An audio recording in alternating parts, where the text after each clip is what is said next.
সকলোকে নমস্কাৰ জনাইছোঁ আৰু মোৰ ইউটিউব চেনেলটোলৈকে তোমালোক সবকে আকৌ এবাৰ স্বাগতম জনাইছোঁ। আজিৰ এই ভিডিঅ'টোৰ যোগেদি দশম শ্ৰেণীৰ 12 নম্বৰ অধ্যায় বিদ্যুৎ এই পাঠটিৰ ক্লাছ আমি আৰম্ভ কৰিছোঁ। এই পাঠটিৰ আমি একাদিক্ৰমে বিদ্যুৎ আৰু বিদ্যুতৰ লগত জড়িত বিভিন্ন ঘটনা পৰিঘটনাৰ বিষয়ে আমি আলোচনা কৰি যাম। তোমালোকে মন দি ভিডিঅ'টো শেষলৈকে চাবা। এতিয়া বিদ্যুতৰ বিষয়ে আলোচনা কৰিবলৈ যাওঁতে প্ৰথমতে আমি জানিব লাগিব বিদ্যুৎ মানেনো কি। বিদ্যুৎ হৈছে পদাৰ্থ এটাত নিহিত হৈ থকা আধানৰ গতিৰ ফলত সৃষ্টি হোৱা ভৌতিক পৰিঘটনা। আধানৰ গতিৰ কাৰণে সৃষ্টি হোৱা এটা ভৌতিক পৰিঘটনা। এতিয়া তাৰ মানে হৈছে বিদ্যুৎ বুলি কওঁতে আমি থুলমূলকৈ ক'ব পাৰোঁ যে আধানৰ গতিয়ে হৈছে বিদ্যুৎ।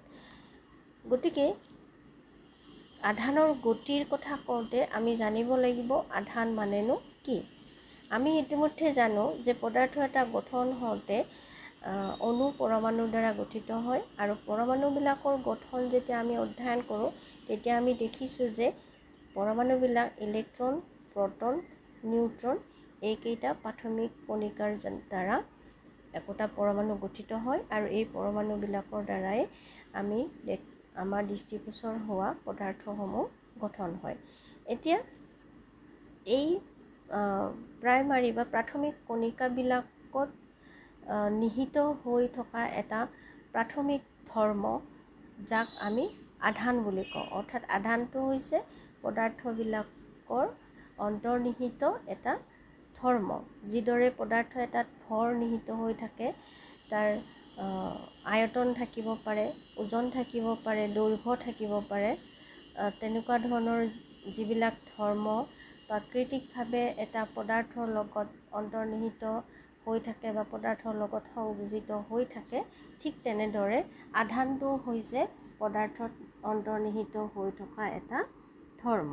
গতিকে এই কণিকাবিলাকৰ ইলেক্ট্ৰনটোক আমি নেগেটিভ আধান হিচাপে নেগেটিভ বা ঋণাত্মকভাৱে আহিত কণিকা বুলি কওঁ, প্ৰটনটোক ধনাত্মকভাৱে আহিত কণিকা বুলি কওঁ আৰু নিউট্ৰনটো হৈছে আধানবিহীন।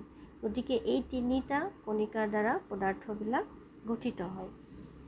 এতিয়া এই যিকেইটা ধনাত্মক বা ঋণাত্মক আধান আমি পালোঁ, এই আধানৰ গতিৰ কথা যেতিয়া আহিব, সিহঁতৰ গতিশীলতা যেতিয়া থাকিব, তেতিয়াই আমি তাত বিদ্যুতৰ বিষয়ে আলোচনা কৰিব পাৰিম। অৰ্থাৎ আধানৰ গতি থাকিলে তাত বিদ্যুতৰ সৃষ্টি হয়।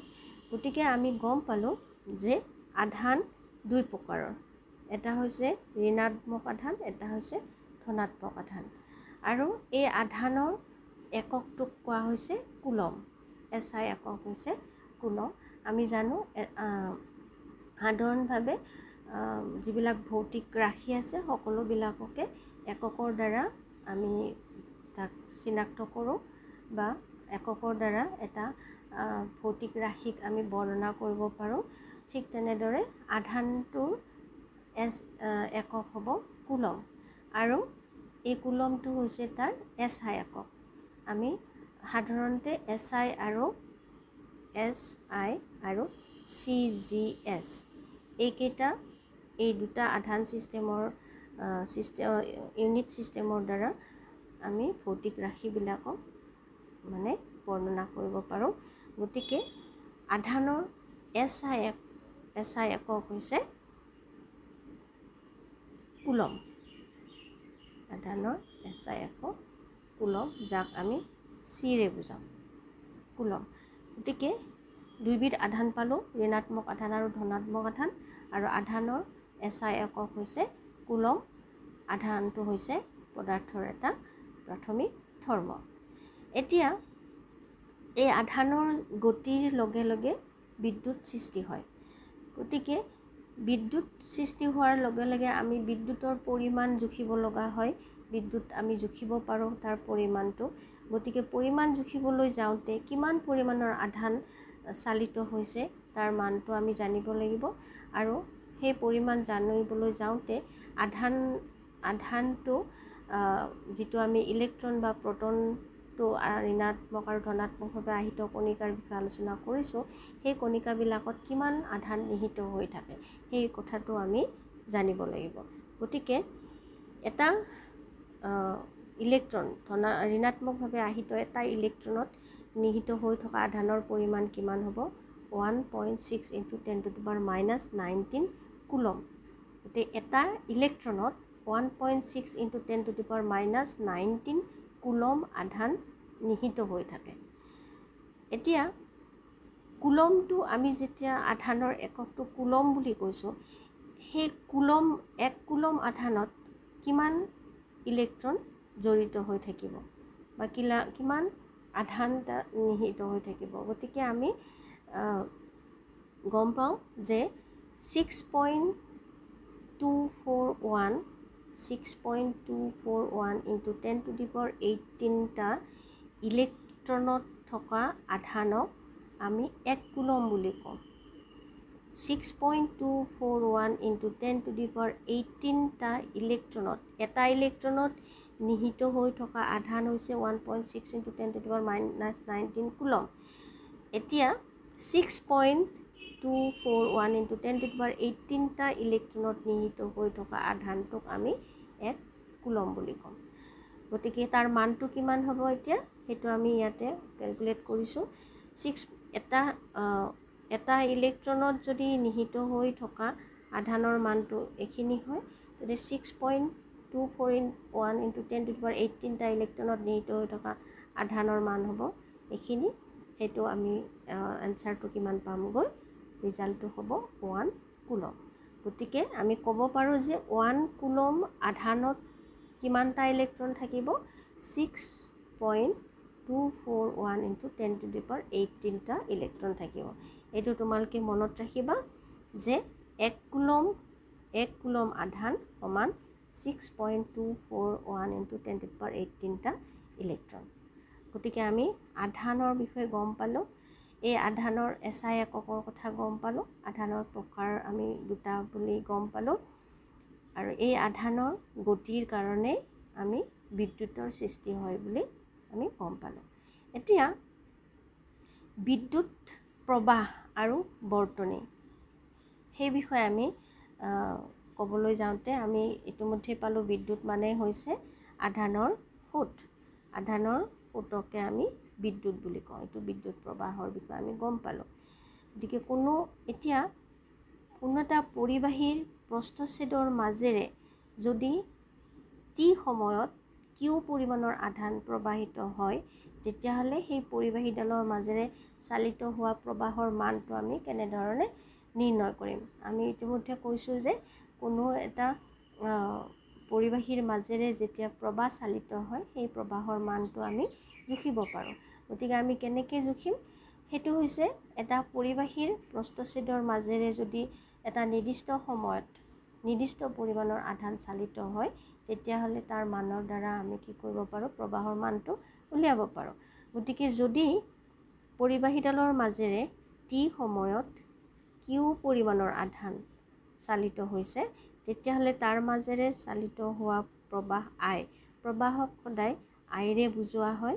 গতিকে আই ইকুৱেল টু কিমান হ'ব কিউ ডিভাইডেড বাই টি অৰ্থাৎ প্ৰতি ছেকেণ্ডত কোনো এডাল পৰিবাহীৰ মাজেৰে চালিত হোৱা প্ৰবাহৰ মানটো কিউ বাই টি তাৰ দ্বাৰা আমি কি কৰিব পাৰোঁ এইটো হৈছে Q by T I equal to Q by T এই সূত্ৰটো তোমালোকে মনত ৰাখিবা এই সূত্ৰটোৰ দ্বাৰা আমি পৰিবাহী এডালৰ মাজেৰে প্ৰবাহিত হোৱা বিদ্যুতৰ পৰিমাণ জুখিব পাৰোঁ য'ত আই হৈছে প্ৰবাহৰ মান কিউ হৈছে পৰিবাহীডালৰ মাজেৰে চালিত হোৱা আধানৰ পৰিমাণ আৰু টি হৈছে এটা নিৰ্দিষ্ট সময় মুঠ সময় যিটো সময়ত যিখিনি সময় ধৰি পৰিবাহীডালৰ মাজেৰে কিউ পৰিমাণৰ আধান চালিত হৈছে গতিকে এই ফৰ্মুলাটো তোমালোকে মনত ৰাখিবা গতিকে আমি আধান চালিত হ'ল এটা নিৰ্দিষ্ট সময়ত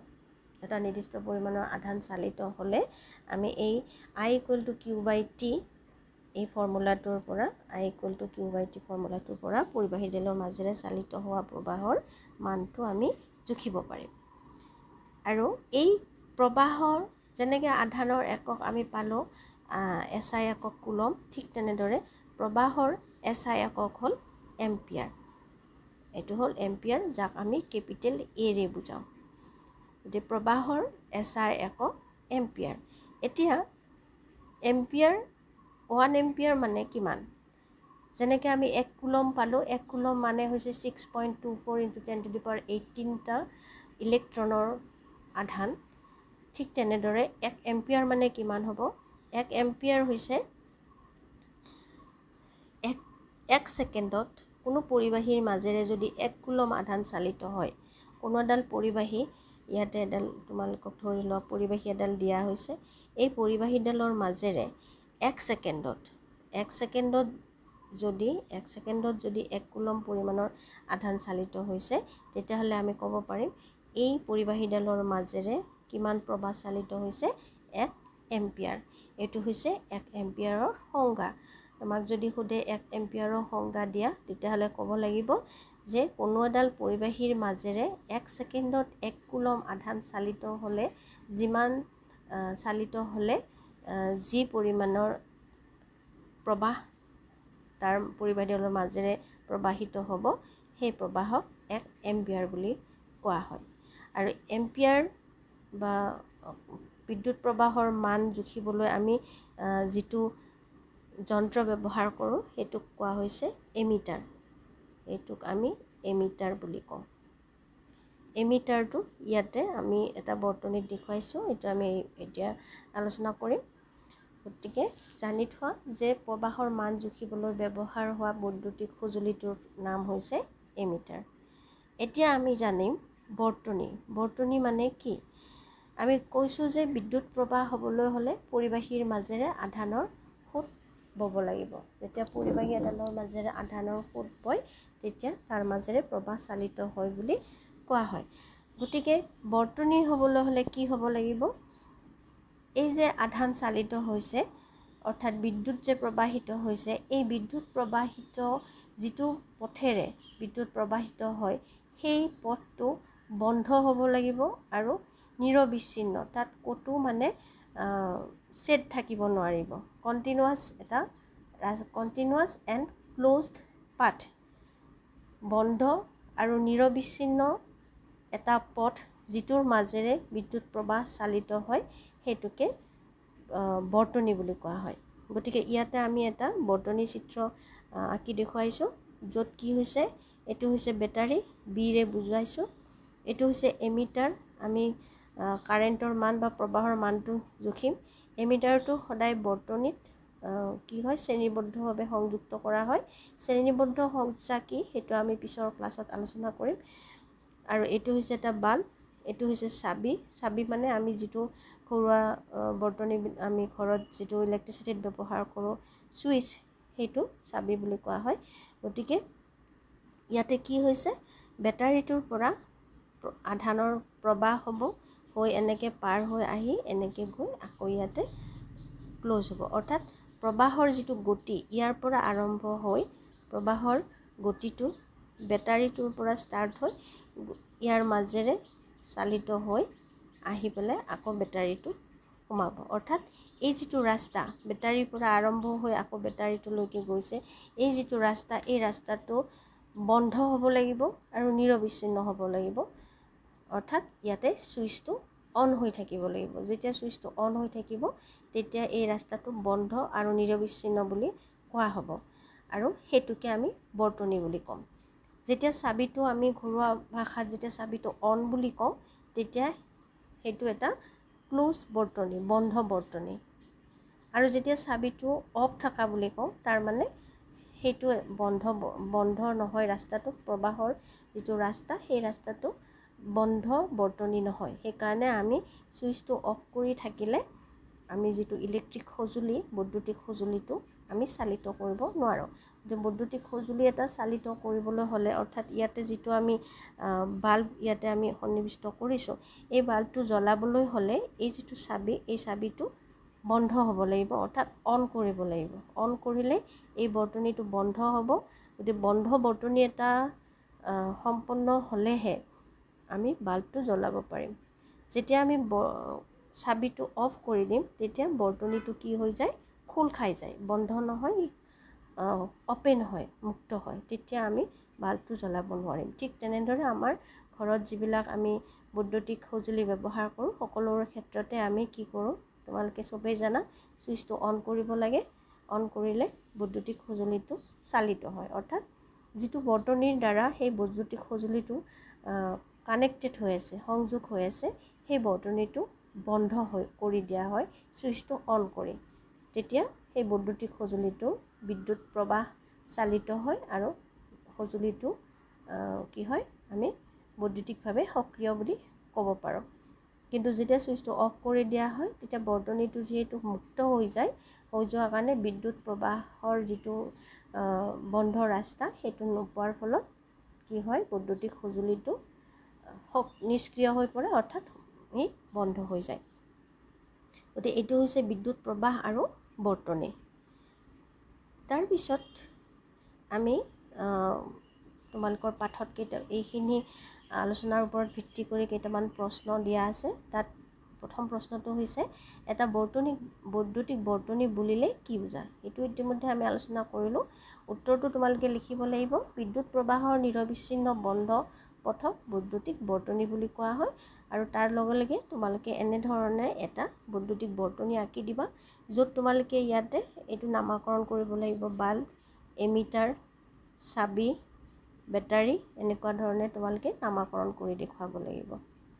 গতিকে এইটো হৈছে বৈদ্যুতিক বৰ্তনী। চিত্ৰ সহকাৰে আমি এইটো এনেকুৱা ধৰণে বুজাব পাৰোঁ। তাৰপিছত হৈছে প্ৰবাহৰ এককৰ সংজ্ঞা দিয়া। প্ৰবাহৰ একক হৈছে SI একক হৈছে এম্পিয়াৰ। গতিকে এককৰ সংজ্ঞা মানে 1 এম্পিয়াৰ মানে কি, সেইটো ইতিমধ্যে আমি কৈছোঁ। কাৰণ প্ৰবাহ এটা আমি কেনেধৰণে ডিফাইন কৰোঁ, I = Q/T, অৰ্থাৎ T ছেকেণ্ডত কোনো পৰিবাহীৰ মাজেৰে যদি Q পৰিমাণৰ আধান চালিত হয় তেতিয়াহ'লে তাৰ মাজেৰে প্ৰবাহিত হোৱা প্ৰবাহৰ মান হ'ব I। এতিয়া আমি এই ফৰ্মুলাটোৰ পৰা আমি কি কৰিব পাৰিম, 1 এম্পিয়াৰ মানে কি হ'ব, 1 কুলম আধান ডিভাইডেড বাই 1 ছেকেণ্ড। যদি আমি টাইমটো 1 ছেকেণ্ড ধৰোঁ আৰু প্ৰবাহিত হোৱা মুঠ আধান যদি 1 কুলম হয়, 1 কুলম হয়, তেতিয়াহ'লে আইৰ মানটো হ'ব 1 এম্পিয়াৰ।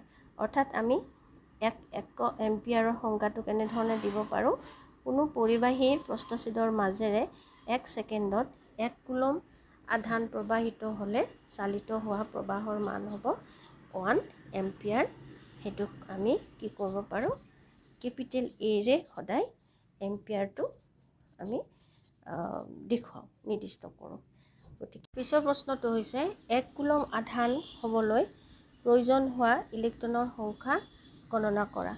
গতিকে এই প্ৰশ্নটো সমাধান কৰিবলৈ যাওঁতে আমি জানিব লাগিব প্ৰথমতে এটা ইলেক্ট্ৰনত নিহিত হৈ থকা আধানৰ পৰিমাণ।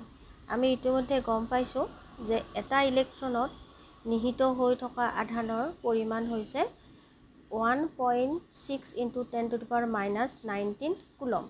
ইয়াতে 1.6 × 10⁻⁻19 কুলমৰ আগত এটা মাইনাছ চিন ব্যৱহাৰ কৰা হৈছে। তাৰ কাৰণ হৈছে ইলেক্ট্ৰনটো ঋণাত্মকভাৱে আহিত কণিকা, অৰ্থাৎ ইলেক্ট্ৰনটো লগত জড়িত আধানৰ মানটো ঋণাত্মক, সেইকাৰণে ইয়াতে নিগেটিভ চাইনটো ব্যৱহাৰ কৰা হৈছে। এতিয়া আমাক লাগে 1 কুলম আধানত কিমানটা ইলেক্ট্ৰন থাকিব। যদি এটা ইলেক্ট্ৰনত থকা আধানৰ মানটো 1.6 × 10⁻⁻19 কুলম হয়, তেতিয়াহ'লে 1 কুলম হ'বলৈ হ'লে কিমানটা ইলেক্ট্ৰনৰ প্ৰয়োজন হ'ব। এতিয়া আমি ধৰি লওঁ 1 কুলম আধানত থকা ইলেক্ট্ৰনৰ সংখ্যা n বুলি আমি ধৰি লৈছোঁ। গতিকে আমি উলিয়াব লাগে nৰ মানটো। এতিয়া n সংখ্যক ইলেক্ট্ৰনৰ দ্বাৰা যদি 1 কুলম আধান নিৰ্ধাৰিত কৰিব পাৰোঁ, তেতিয়াহ'লে আমি লিখিব পাৰোঁ 1 কুলম বা 1 কুলম = n ইনটু ই, তাৰমানে n সংখ্যক ইলেক্ট্ৰনৰ দ্বাৰা 1 কুলম আধান আমি পাব পাৰোঁ। গতিকে ইয়াৰ এইটো হৈছে এই ফৰ্মুলাটো তোমালোকে মনত ৰাখিবা, 1 coulomb equal to n into E. ইয়াৰ পৰা আমি পাম n ইকুৱেল টু 1/e। ইৰ ভেলুটো যেতিয়া 1.6 ইনটু 10⁻⁻19 বহাম, তেতিয়া আমি সৰলীকৃত কৰাৰ পিছত ৰিজাল্টটো পাম 6.25 ইনটু 10⁻18 ইলেক্ট্ৰন। ইয়াতে 1.6 ইনটু 10⁻⁻19 কুলম যিটো ইলেক্ট্ৰনৰ আধান আমি মান ব্যৱহাৰ কৰিছোঁ, তাত নিগেটিভ চাইনটো এইকাৰণে ব্যৱহাৰ কৰা নাই, কাৰণ আমি ইলেক্ট্ৰনৰ সংখ্যাটোহে উলিয়াব খুজিছোঁ। তাত ধনাত্মক বা ঋণাত্মক তেনেকুৱা ধৰণৰ ৰাশিটোৰ কথা বিবেচনা নকৰিলেও হয়, অকল মানটোহে যিহেতু আমাক লাগে, সেইকাৰণে আমি অকল ইলেক্ট্ৰনৰ মানটোহে ব্যৱহাৰ কৰিছোঁ। গতিকে তাৰ পৰা সৰল কৰিলে আমি কি দেখিছোঁ, 1 কুলম আধানৰ কাৰণে প্ৰয়োজন হোৱা ইলেক্ট্ৰনৰ সংখ্যা আমি কিমান পাইছোঁ, 6.25 ইনটু 10⁻18টা, অৰ্থাৎ 6.25 ইনটু 10⁻18 ইমান সংখ্যক ইলেক্ট্ৰন লগ হ'লে যিখিনি আধানৰ সৃষ্টি হ'ব, সেই আধানখিনিৰ পৰিমাণ হ'ব 1 কুলম। গতিকে এইবিলাক কিছুমান ষ্টেণ্ডাৰ্ড ভেলু, এইবিলাক তোমালোকে মনত ৰাখিবা। 1 কুলম মানে কি বুলি যদি সোধে, ক'ব লগা যদি হয়, তেতিয়াহ'লে তোমালোকে এইবিলাক মনত ৰাখিবা সদায়। এইবোৰতো আৰু কেলকুলেশ্যন কৰিব পৰা নাযায় অনবৰতে। গতিকে 1 কুলম ইকুৱেল টু তোমালোকে মনত ৰাখিবা 6.25 ইনটু 10⁻18টা ইলেক্ট্ৰন। গতিকে এইটো এটা ষ্টেণ্ডাৰ্ড ভেলু হয়। এই ষ্টেণ্ডাৰ্ড ভেলুবিলাক মনত ৰাখিবা, পিছলৈ প্ৰব্লেমবিলাক ছল্ভ কৰাৰ ক্ষেত্ৰত এই ভেলুবিলাক আমি ব্যৱহাৰ কৰিব লাগিব। গতিকে যিখিনি আমি আলোচনা কৰিলোঁ, তাৰ ওপৰত ভিত্তি কৰি আমি এইকেইটা কুৱেশ্যন আলোচনা কৰিলোঁ। ইয়াৰ পিছৰ ক্লাছত আমি বিদ্যুৎ সম্পৰ্কে বা তাৰ লগত জড়িত অন্য কিছুমান ৰাশিৰ বিষয়ে আমি আলোচনা কৰিম। গতিকে তোমালোকে ভিডিঅ'বিলাক চাই থাকিবা, এটাৰ পিছত এটা তেনেকুৱা ধৰণে আমি ক্লাছ কৰি গৈ থাকিম।